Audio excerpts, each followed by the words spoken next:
वासुदेवाय हरे परमात्मने प्रणतः क्लेशनाशाय गोविन्दाय नमो नमः। कृष्णाय वासुदेवाय हरे परमात्मने प्रणतः क्लेशनाशाय गोविन्दाय नमो नमः। पिछले कई प्रवचनों से आपको अवगत कराता रहा हूँ बाबा जी के। इसी कड़ी में आज अगला प्रवचन प्रस्तुत कर रहा हूँ। आशा करता हूँ आपको अच्छा लग रहा होगा। तो आप इस चैनल को सब्सक्राइब करते रहिए, लाइक करते रहिए और दूसरों के साथ शेयर करिए। तो चलिए देखते हैं आज बाबा जी का प्रवचन, सुनते हैं उनको ध्यान से और लाभ प्राप्त करते हैं। राधे राधे। गुरुजी राधे राधे। गुरुजी, मैं पिछले 5 वर्षों से गांव में निःशुल्क कुश्ती अखाड़ा चला रहा हूं और बच्चों को खेल की भावना से, नशे से दूर और ब्रह्मचर्य का पालन करना सिखाने की कोशिश करता हूं। गुरुजी, आप मेरा मार्गदर्शन करें कि मैं कैसे बच्चों को राष्ट्रभक्ति और खेल भावना को बढ़ा सकूं उनके अंदर, ऐसा। हाँ, इसमें ब्रह्मचर्य प्रत्येक मार्ग के लिए बहुत सुंदर नींव है। चाहे वो गृहस्थ में जाए, चाहे किसी खेल में जाए, या किसी कार्य। गांव में पहले तो 10-20 पहलवान होते ही थे। अब समय बदल गया, इसलिए अब तो पैंट शर्ट दिखाई देती है, जांग और भुजा तो दिखाई नहीं देती है। क्योंकि बाल्यावस्था से मोबाइल और कुसंग, तो उनके अंदर संयम रह नहीं गया। तो बिना ब्रह्मचर्य के ये कोई भी मार्ग हो, पुष्ट होना बड़ा कठिन है। जैसे हमारी राष्ट्र सेवा में है, तो अगर ब्रह्मचर्य तो स्मृतिवान है, धैर्यवान है, बलवान है, तभी वो राष्ट्र सेवा में लग पाएगा। ब्रह्मचर्य की शिक्षा प्रायः जो विद्यालयों में शायद नहीं दी जाती। क्यों? हमें लगता है ना, विद्यालयों में ब्रह्मचर्य की तो शिक्षा नहीं दी जाती, और एक शिक्षा जुड़ गई है कि आप ब्रह्मचर्य छीण करें तो कोई हानि नहीं है, ऐसा डॉक्टर बताते हैं और ऐसा उनको उपदेश मिलता है। प्रायः ऐसा जो उत्साह बढ़ाने वाले लोग हैं वो भी कहने लगे, सर्वनाश कर दिया बच्चों का। अभी 13, 14, 15, 16, 18 की अवस्था है और वो अन्य क्रियाओं द्वारा अपनी जीवनी शक्ति का नाश करने लगे। तो ये तो बहुत धन्यवाद का विषय है कि आप उनको बैठाल करके ब्रह्मचर्य के विषय में बताएं। और ब्रह्मचर्य के लिए व्यायाम अति आवश्यक है। जैसे बिल्कुल सीधे देहाती व्यायाम, दंड बैठक। अगर आप ठीक से ब्रह्मचर्य नहीं रहेंगे तो आप इसका जोरदारी से पालन नहीं कर पाएंगे। मान लो 500 बैठक लगाए और 100-200 दंड लगाए, तो अपने आप आपका वीर्य जो है वो संचय होने लगेगा। क्योंकि इच्छाओं का दमन होता है। जब हमारी इंद्रियां शिथिल होती है ना मेहनत से, तो इच्छाओं का दमन होता है।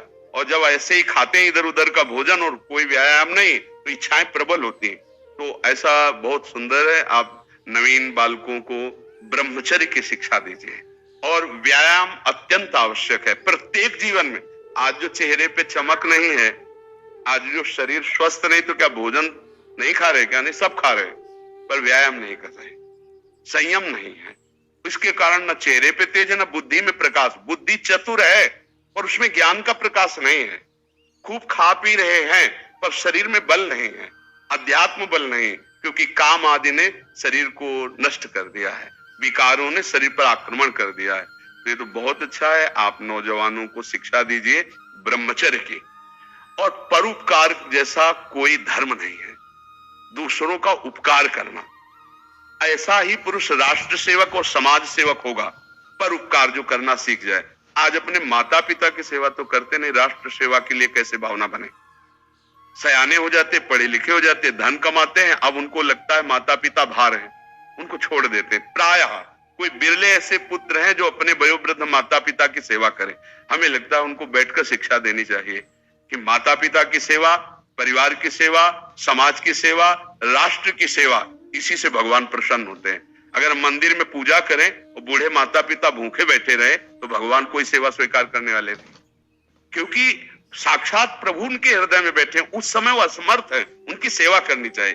अगर अपने माता पिता की सेवा कर रहे हो तो राष्ट्र सेवा हो रही, क्योंकि वो राष्ट्र के एक सदस्य है, समाज के एक सदस्य है, परिवार के एक सदस्य है, और भगवान की भी सेवा हो रही, क्योंकि सबके हृदय में भगवान विराजमान है। तो बहुत उत्तम बात है। 2 बातों से नवीन पीढ़ी को बचाया जाए। पहला व्यभिचार से, जिससे ब्रह्मचर्य, और दूसरा आहार से। जो गंदे आहार हैं वो कभी बुद्धि को शुद्ध नहीं होने देंगे। पवित्र आहार और सात्विक आहार किया जाए तभी हमारा बल। देखो गांव में जो हमने देखा है, गाय का दूध गाय का घी खाते थे, सीधे बाजरा और चना की रोटी खाते थे, 2.5 लीटर 5 लीटर घर में माठा सबके होता था, मठा, और ऐसा बल होता था कि देखने लायक शरीरों में रहता था। हमने देखा है अपने पिता परिवार आदि को, कभी कोई निषिद्ध पदार्थ मतलब प्याज लहसुन का भी प्रवेश नहीं था, क्योंकि ऐसे को लोग। तो जिन लोगों को ये दिमाग में बैठ गया है कि मांस भक्षण करने से ही शरीर पुष्ट होगा, तो मैं प्रार्थना करता हूं चर्बी बढ़ सकती है, लेकिन तुम्हारे अंदर मनोबल उस कोटि का नहीं होगा, क्योंकि दूसरे की हिंसा करके अपने शरीर का पोषण करने वाला बलवान नहीं हो सकता।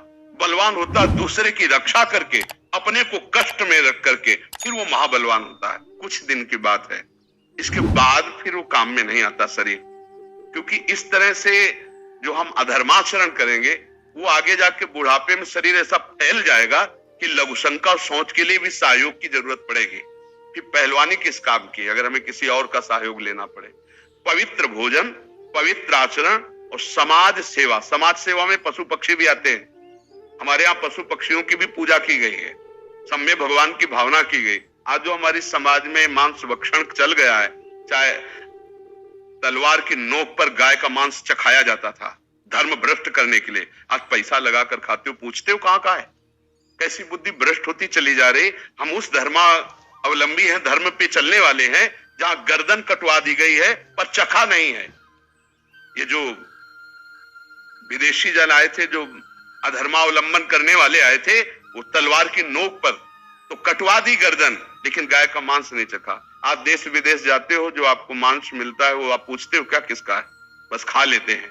तो हमें लगता है कि इससे हम बचे, दूसरे जीवों की हिंसा से बचे।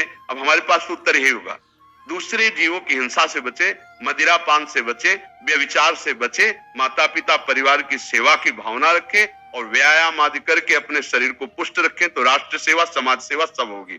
अगर हम किसी को कष्ट देते हैं तो हमें नहीं लगता कि हम आगे चलकर सुखी हो पाएंगे। आप सात्विक भोजन और ब्रह्मचर्य धारण करें।